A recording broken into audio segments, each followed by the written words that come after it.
कमला, तुम कुछ पूछना चाहती हो तो पूछती क्यों नहीं? कब से पूछना चाह रही हूँ, पर किससे पूछूं? आप तो सदा ही योग निद्रा में रहते हैं। अवसर ही कहाँ मिलता है कुछ कहने और पूछने का। तो अवसर गवाओ मत, पूछ लो जो पूछना चाहती हो। अन्यथा आप पुनः योग निद्रा में चले जाएंगे, यही ना? विवशता है। जगत में अनेक मनोरंजक घटनाएं घटित हो रही हैं और जगत के पालन कर्ता होने के नाते हमें उनका सूक्ष्म विवेचन और अवलोकन करना ही पड़ता है। अतः हमें ध्यान लगाना ही पड़ता है। सर्वप्रथम तो आप ये बताएं कि इस समय आप किस घटना का अवलोकन कर रहे थे? अवश्य बताएंगे, परंतु सर्वप्रथम तुम्हें यह बताना होगा देवी कि इसके पूर्व आरंभ में तुम्हारा प्रश्न क्या था। यह तो तुम्हारा दूसरा प्रश्न है। तुम्हारा प्रथम प्रश्न क्या है, उसका उत्तर देने से तुम्हारे दूसरे प्रश्न का उत्तर स्पष्ट हो जाएगा। अर्थात आप जानते हैं कि मैं क्या पूछना चाहती हूँ? अवश्य ही नारद के विषय में पूछना चाहती हो। हम स्वयं भी नारद से जुड़ी घटनाओं का अवलोकन कर रहे थे। ऐसा प्रतीत होता है कि हमें शीघ्र ही वहां पहुंचना होगा। कहां प्रभु? ओम हरि ओम हरि हरि हरि ओम। ओम हरि ओम हरि ओम हरि ओम हरि ओम हरि ओम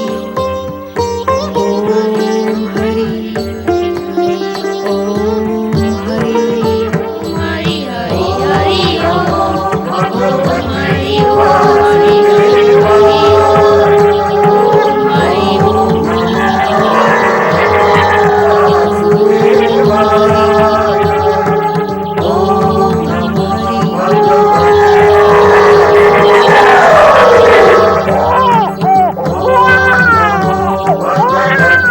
महारानी, पुत्र रतन की प्राप्ति हुई है।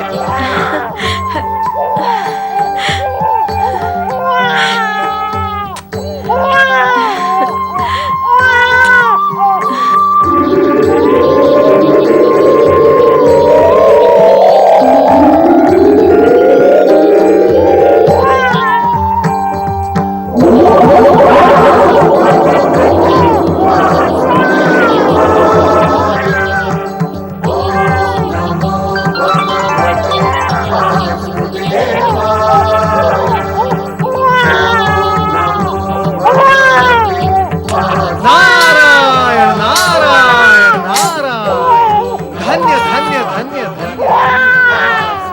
आज का प्रथम आह्लाद प्रह्लाद। नारायण नारायण, सृष्टि में आह्लाद का सर्जन करने वाला प्रह्लाद प्रकट हुआ है।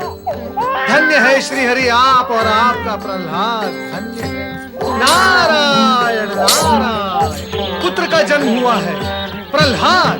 प्रह्लाद प्रह्लाद प्रह्लाद प्रह्लाद प्रह्लाद प्रह्लाद प्रह्लाद प्रह्लाद प्रह्लाद प्रह्लाद प्रह्लाद। ओम ब्रह्मदेवाय नमः। ओम ब्रह्मदेवाय नमः। ओम ब्रह्मदेवाय नमः। ओम ब्रह्मदेवाय नमः। ओम ब्रह्मदेवाय नमः। ओम ब्रह्मदेवाय नमः। ओम ब्रह्मदेवाय ओम ब्रह्मदेवाय नमः। हे दृढ़ तपस्वी दैत्यराज हिरण्याकश्यप, हिरण्याकश्यप।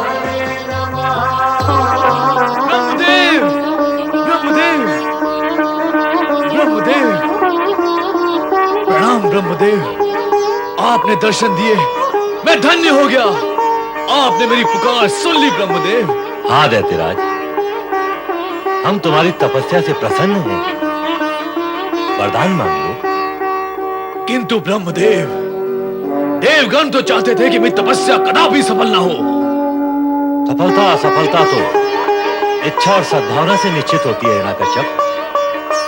कहो, अपनी इस कठोर तपस्या के फलस्वरूप क्या चाहते?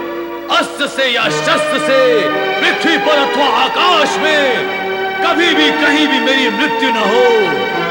मैं समस्त प्राणियों का एक छत्र सम्राट बन जाऊं। बस ब्रह्मदेव, आप मुझे यही वरदान दें। तथास्तु। हिरण्यकश्यप, हम तुम्हें तुम्हारा इच्छित वरदान देते हैं, परंतु स्मरण रहे कि यदि तुमने इस वरदान का दुरुपयोग किया तो यह वरदान तुम्हारे लिए अनिष्टकारी सिद्ध होगा। दुरुपयोग ना करने पर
अथवा ऊपर नीचे से कब मृत्यु अपना मार्ग बना लेगी, निश्चय पूर्वक कुछ नहीं कहा जा सकता।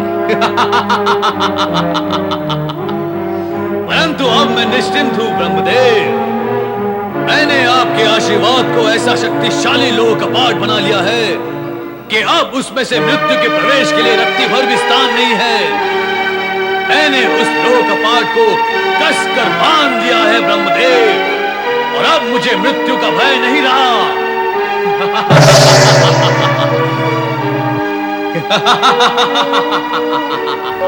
ब्रह्मदेव से वरदान प्राप्त कर हिरण्यकश्यप की प्रसन्नता की सीमा न रही। वर्षों की कठोर तपस्या से दैत्यराज ने असीम शक्ति का वरदान तो प्राप्त कर लिया था, किंतु इस वरदान का भविष्य में परिणाम क्या होगा, इस सत्य से हिरण्यकश्यप अनभिज्ञ था। दूसरी ओर दैत्यराज का तेजस्वी, ज्ञानी तथा उच्च सात्विक संस्कारों से युक्त पुत्र प्रहलाद सदा विष्णु भक्ति में निमग्न रहता था। ओम हरि हरि हरि ओम। ओम हरि हरि हरि हरि ओम। ओम हरि हरि हरि ओम। ओम हरि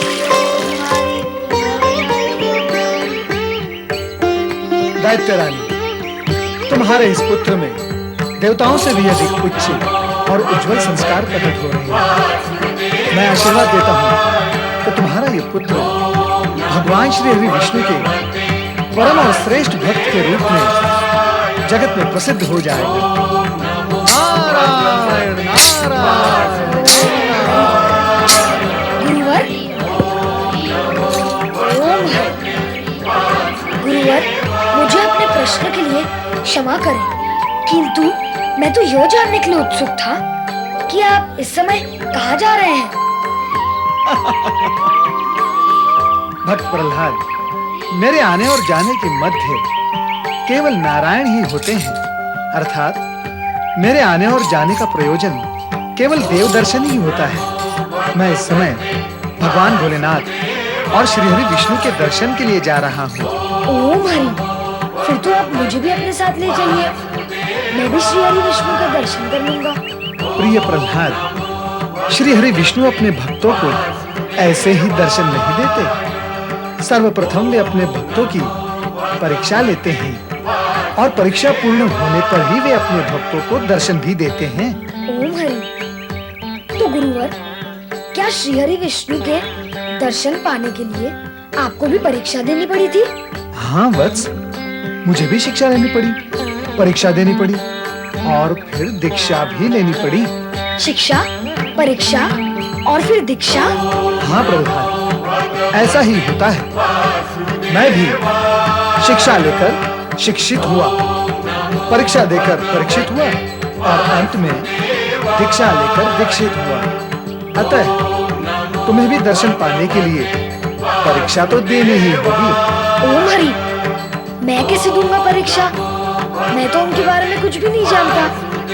आपकी कृपा होगी तो मैं उनके बारे में कुछ जान सकूंगा। आप मुझे हरि कथा सुनाएं गुरुवर। हरि कथा? हाँ हाँ, अवश्य सुनाऊंगा, पर कैसे सुनाऊंगा? नारायण नारायण, भला श्री हरि कथा कौन सुना सकता है बालक? श्री हरि तो अनंत हैं, उसी प्रकार उनकी कथाएं भी अनंत हैं। श्री हरि कथा का आरंभ कहां से होता है और उसका अंत कहां पर होता है, ये तो कोई नहीं जानता, मैं भी नहीं जानता। केवल भगवान श्री हरि विष्णु की असीम कृपा ही हरि कथा का ज्ञान करा सकती है। नारायण नारायण।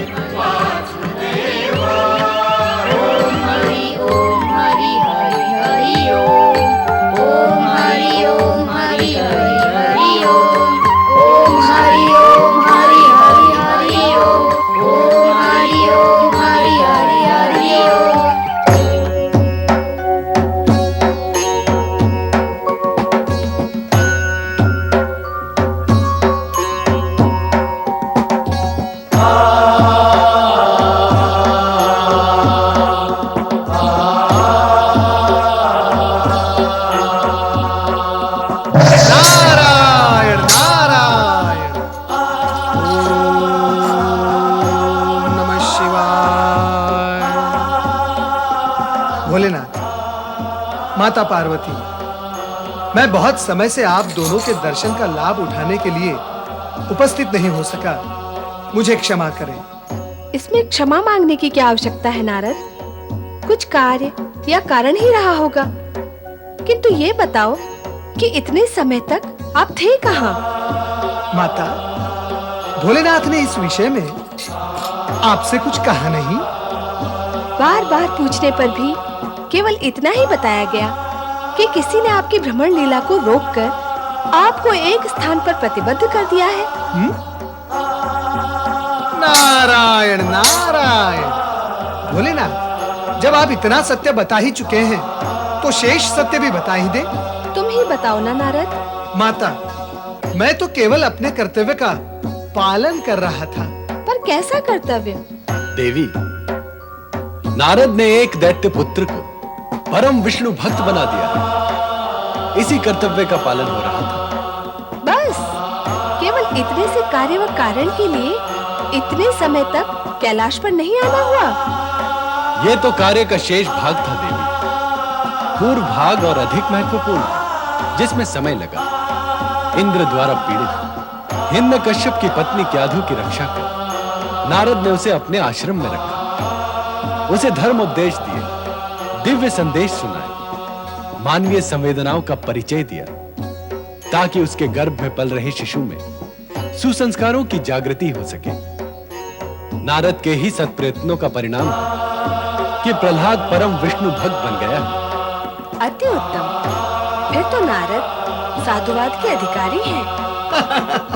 माता, मैं तो भोलेनाथ की कृपा का अधिकारी बना रहना चाहता हूँ। वो तो तुम हो ही, किंतु प्रभु, दैत्यराज हिरण्यकश्यप ब्रह्मा जी से वरदान पाकर अब उच्छृंखल हो उठेगा। ऐसे में उसके पुत्र प्रहलाद का विष्णु भक्त बने रहना क्या संभव हो सकेगा? नारद, प्रहलाद तुम्हारा शिष्य है। देवी पार्वती के प्रश्न का उत्तर भी तुम्हें ही देना चाहिए।